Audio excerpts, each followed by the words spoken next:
Halo semua, perkenalkan saya Romero Rasyad Musadat dengan NIM 164221070 dari Fakultas FTMM. Halo semua, perkenalkan nama saya Muhammad Sulaiman Iskandar dengan NIM 125221059 dari Fakultas Ilmu Budaya. Halo semua, perkenalkan nama saya Aldimas Hafizudin Prasetya dengan NIM 172221087, saya dari Fakultas Fisip. Halo semua, perkenalkan nama saya Nisa Damiri Elizabeth Simamora dengan NIM 143221244 dari Fakultas Ekonomi dan Bisnis. Halo guys, perkenalkan nama saya Sofia Zahra dengan NIM 121221149 dari Prodi Kedokteran Gigi.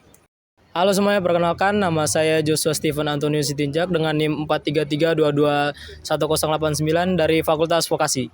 Halo semua, perkenalkan saya Narista Kusuma Dewi dari Fakultas Vokasi dengan NIM 007221013. Salam kenal. Proyek ini disusun dalam rangka mengumpulkan data yang dapat meningkatkan kesejahteraan mental dan fisik kehidupan mahasiswa.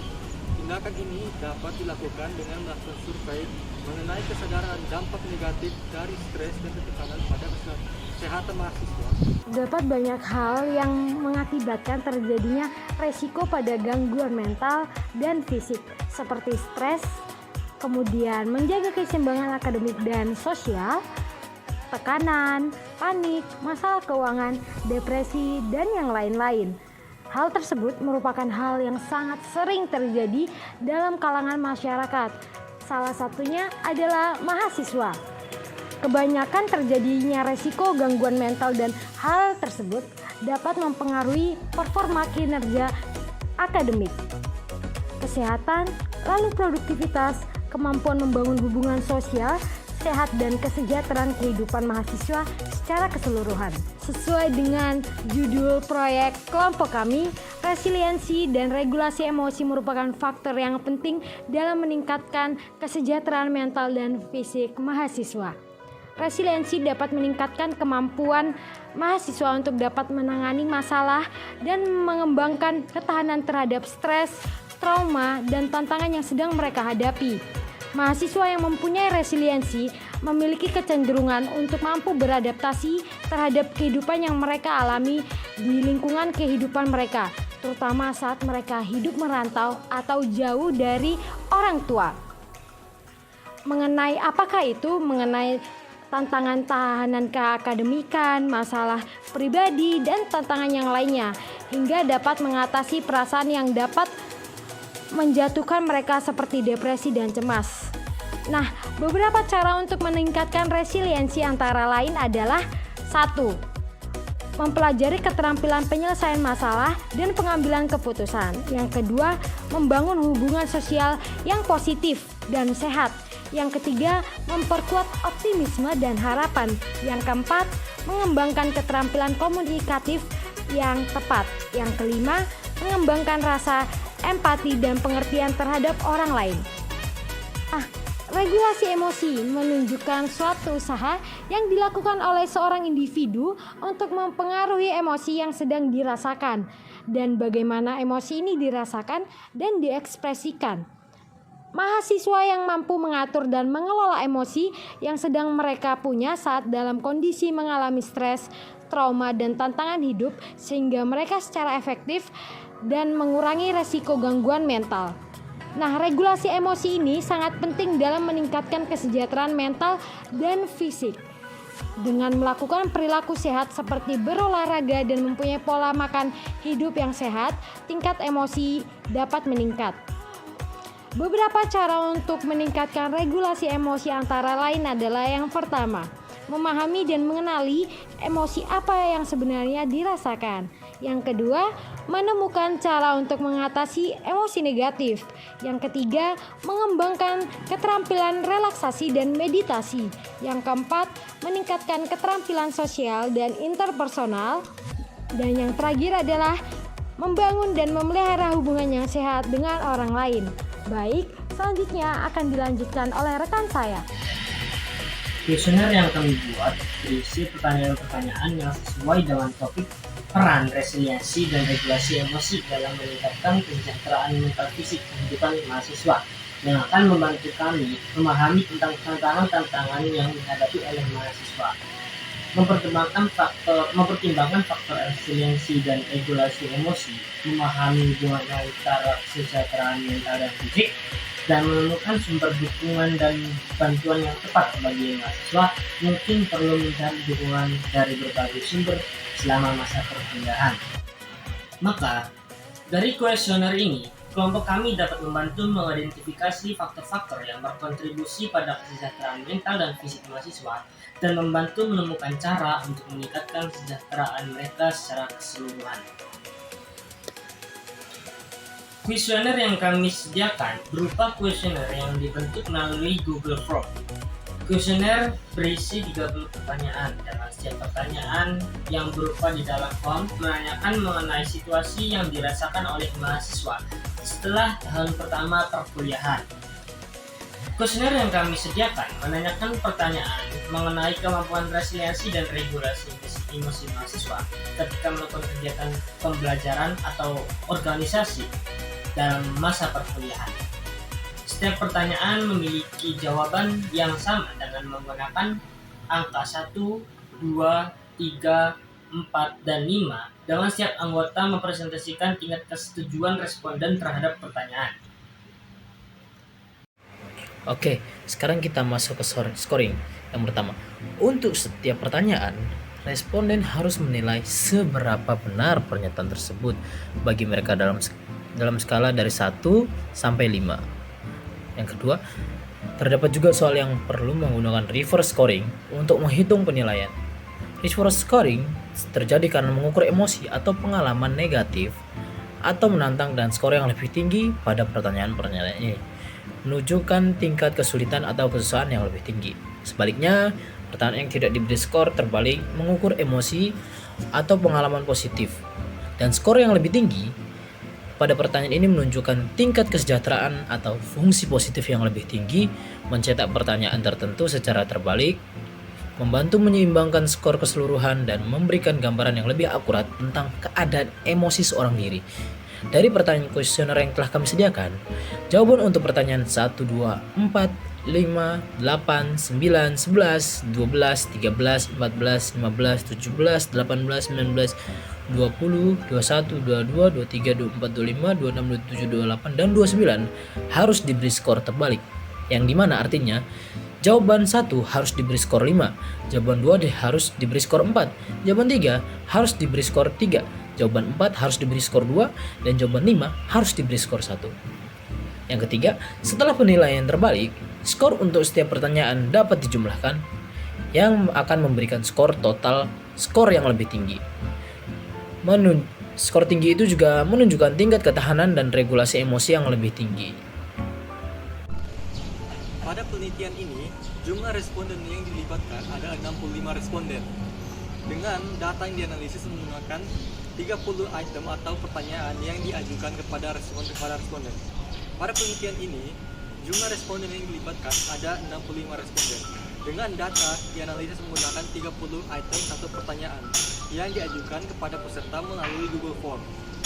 Hasil analisis menunjukkan bahwa skor rata-rata dari semua responden adalah 105,9. Hal ini memberikan gambaran umum tentang tingkat kesejahteraan dan kemampuan resiliensi dan regulasi emosi pada mahasiswa yang lumayan baik dan berada di atas tingkat rata-rata, yaitu 105.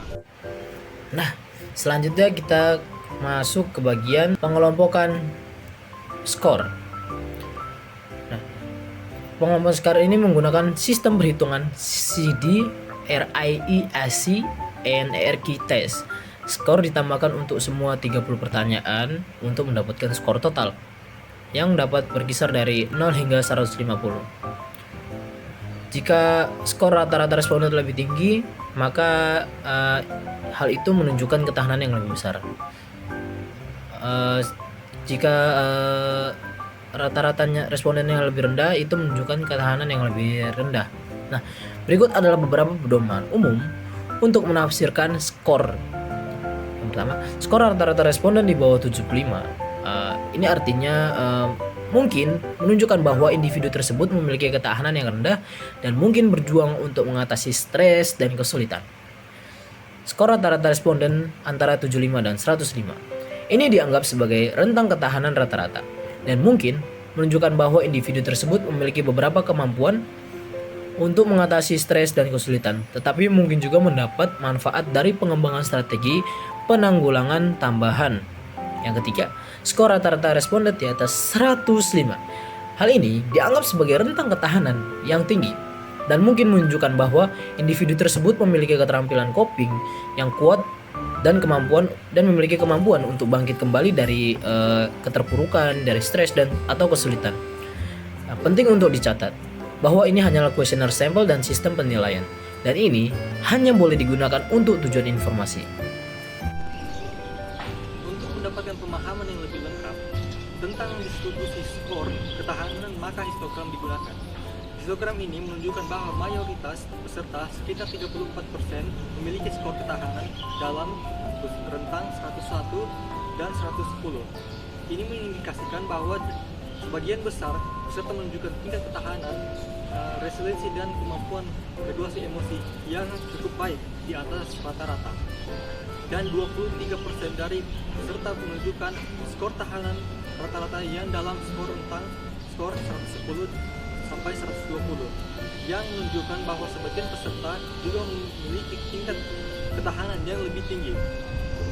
Selanjutnya dalam penelitian ini, reliabilitas instrumen diukur menggunakan alpha Crouch.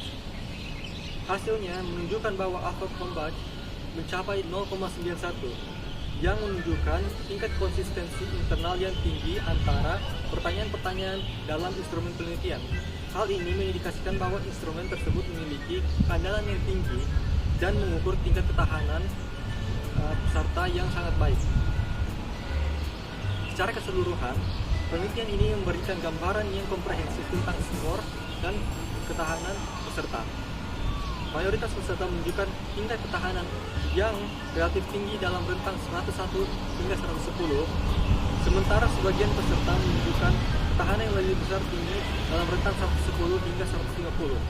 Hasil reliabilitas yang tinggi juga menegaskan bahwa kuesioner penelitian yang digunakan dapat diandalkan dan valid dalam mengukur tingkat ketahanan peserta dalam konteks penelitian ini. Nah, selanjutnya kita masuk ke data hasil. Setelah mendapatkan hasil jawaban kuesioner para responden, kami menghitung setiap skor setiap orang dengan menambahkan setiap nomor pilihan responden dan menambahkannya seperti cara perhitungan skor yang digunakan oleh CD-RICE and ARQ test yang sering digunakan dalam studi penelitian dan pengaturan klinis. Sebab pertanyaan kuesioner kami mempunyai 30 pertanyaan dan 5 pilihan jawaban, maka pertanyaan akan dimiliki maksimum skor 150 poin. Selanjutnya, jika dari skor responden di bawah rata-rata pada pengukuran CD-RICE dan IRQ, ada beberapa strategi dan saran yang dapat membantu meningkatkan resiliensi dan regulasi emosi. Berikut adalah beberapa saran yang kita anjurkan untuk mahasiswa UNER. Yang pertama adalah berlatih mindfulness. Meditasi mindfulness terbukti efektif dalam mengurangi stres dan meningkatkan regulasi emosi. Dorong siswa untuk berlatih mindfulness secara teratur, seperti melalui program Mindfulness Based Stress Reduction atau yang bisa disebut MBSR. Yang kedua adalah foster dukungan sosial. Dukungan sosial merupakan faktor kunci dalam ketahanan. Dorong siswa untuk mengembangkan dan mempertahankan hubungan yang mendukung dengan keluarga, teman, dan teman sebaya. Ini dapat dilakukan dengan bergabung dengan klub sosial atau kelompok pendukung, atau sekedar menghabiskan lebih banyak waktu dengan orang-orang yang tersayang. Yang ketiga adalah fokus pada kekuatan dan emosi positif. Dorongan siswa untuk mengidentifikasi kekuatan dan kualitas positif mereka, dan untuk fokus pada mereka ketika menghadapi kesulitan. Ini dapat membantu membangun ketahanan dan meningkatkan emosi positif.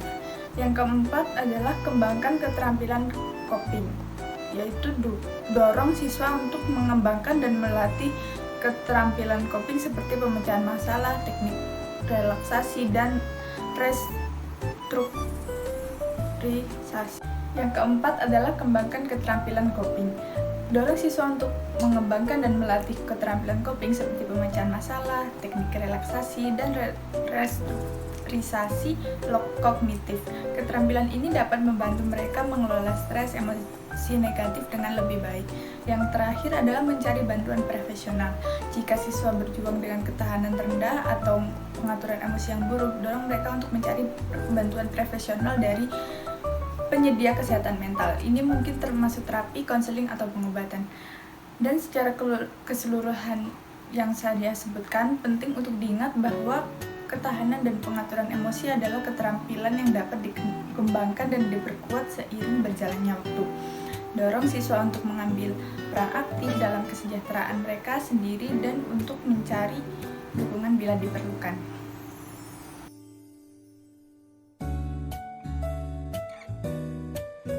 Yang pertama ada cognitive reappraisal, diartikan sebagai kemampuan seseorang mengubah cara pikir terhadap situasi yang berpotensi memunculkan emosi, sehingga mereka akan mampu memilah atau mengubah emosi seharusnya tanpa terpengaruh oleh stimulus, dikutip dari John and Goss 2003. Yang kedua ada expressive suppression, adalah bentuk regulasi respon individu dengan cara menghambat emosi-emosi positif maupun negatif yang dirasakan, dikutip juga dari John and Goss 2003. Lalu penelitian ini menunjukkan bahwa responden mampu mengelola emosi-emosi negatif yang nantinya akan ditampilkan. Berdasarkan pada temuan ASAN 2018, usia remaja cenderung menunjukkan tugas perkembangan emosional yang cukup baik. Juga mengemukakan bahwa pada rentang usia inilah remaja menunjukkan kematangan emosional mereka yang menjadi bagian dari tugas perkembangan. Terima kasih.